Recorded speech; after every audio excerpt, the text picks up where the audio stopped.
Sangli market यार्डमध्ये लाल मिरचीची 8,500 क्विंटल आवक।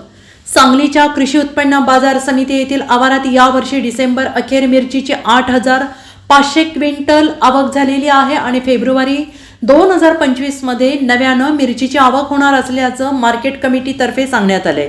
मार्केटमध्ये लाल मिरचीमध्ये बेडगी, गुंटूर, लवंगी, काश्मीरी या प्रकारच्या मिरच्यांची आवक होते आणि त्यातील बेडगी आणि लवंगी मिरचीला जास्त मागणी आहे।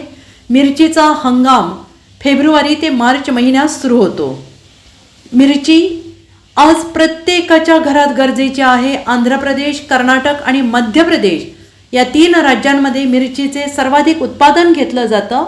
वेगवेगळ्या हंगामात या राज्यातून मिरची बाजारात दाखल होते। कर्नाटकच्या बेडगी, आंध्र प्रदेशच्या गुंटूर आणि मध्य प्रदेशच्या तेजा या मिरचीचा जातींचा समावेश आहे। सणासुदीच्या पार्श्वभूमीवर चटणी बनवण्यासाठी मोठ्या प्रमाणात मिरची खरेदी केली जाते। जानेवारी, फेब्रुवारी, मार्च या कालावधीमध्ये मिरचीची मोठ्या प्रमाणात खरेदी होते।